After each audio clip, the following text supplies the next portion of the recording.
What's good, family? Welcome back to Culture and Common Sense. This is the podcast where we get to look at the culture, we get to laugh a little bit, and pull out some of the gems that are hiding underneath the mess because there's always something to be learned.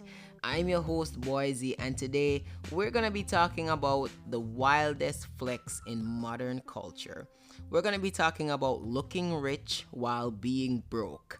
It's the digital dream that we're all living in, and some of us are taking out loans just so that we can fit in. We have so much to unpack here. Stick around for the show.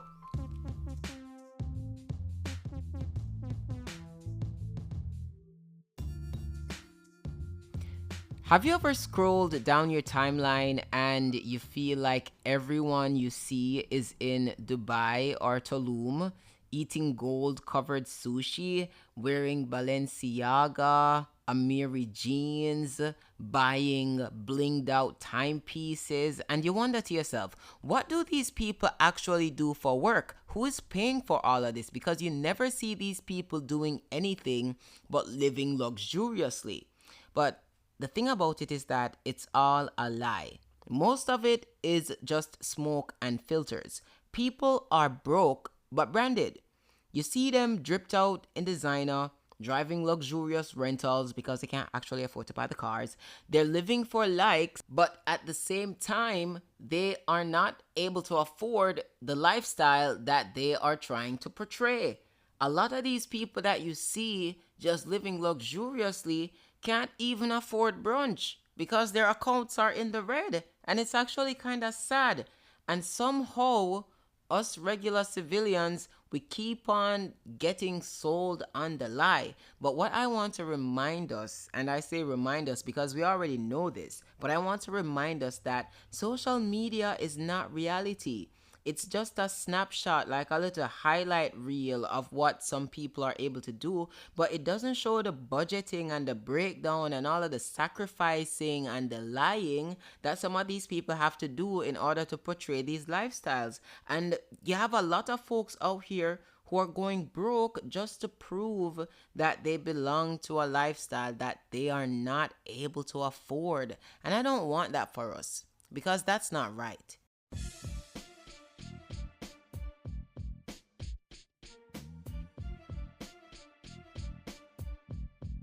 And you know what else is not right? Celebrities who are out here faking it and telling people that they have already made it. You have some celebrities out here who are renting jets and telling people that they bought it. You have some people who are staging paparazzi moments because let's be honest, unless it's a highly publicized event, how do the paparazzi know that you're there? You call them, and we know that you call them. You think some of these rappers who are driving Lamborghinis in their music videos actually bought them? No, they're rented. It's rented for the day. And so is the jewelry, and sometimes so is the clothing. And the lesson here is that perception is currency. Fame and influence are no longer based on talent. We've covered this already. They're based on aesthetics. And if you look rich, people treat you like you already are. So it's all about what people can see.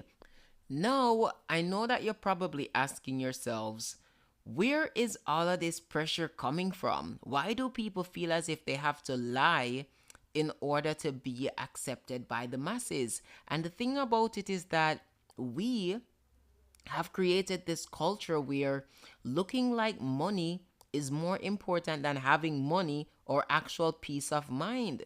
You have people who are taking trips that they simply cannot afford. They're racking up their credit cards, they're racking up their debt, all to live for the approval of people who they don't even like. And also, these people might not even know them because it's all social media, it's a digital world. But when you think about it, what could really be worse? The shame of not flexing or living within your means? It's like these days, if you post your real life on social media, your basic apartment, your $5 H&M t-shirt, your off-brand food supplies. It's as people start to treat you as if you're failing in life when in reality all you're doing is just living within your means. And a lot of people don't even realize that authenticity is the real luxury now. Living within your budget, protecting your mental space, and not trying to impress the algorithm for some clicks and likes. That's the real wealth. Finding peace in what you have and not going crazy trying to attain what you don't have. That's the real flex. And you know what? I think it's high time that we start glorifying balance over branding because looking rich is cute and nobody's taking that away from you. But I can assure you that being well is better. I think that the real richness in life amounts to the small things, like being debt free because you're not trying to live above your means, being able to sleep peacefully at night because you're not overworking yourself so that you can afford the latest gadgets, being able to eat good at home, simple things like having time to yourself and not having to slave out yourself to other people. These things are what I think make you rich, but these things don't always go viral. But you know what? Before you stress out over that trip that you didn't get to take or that outfit that you didn't get to post, I want you to remember this. You're not falling behind. You're not failing in life. All you're doing is just living in the real world. And that is enough. If you felt this episode, I want you to hit that subscribe button. I also want you to leave a rating and I want you to tell a friend. And remember, being grounded will always be in style. I'm going to catch you guys next week on Culture and Common Sense. And until then, I want you to stay wise, stay fly, and stay real. Don't get caught up in the mix. I am Bwoizy, and I am signing off. Until next time.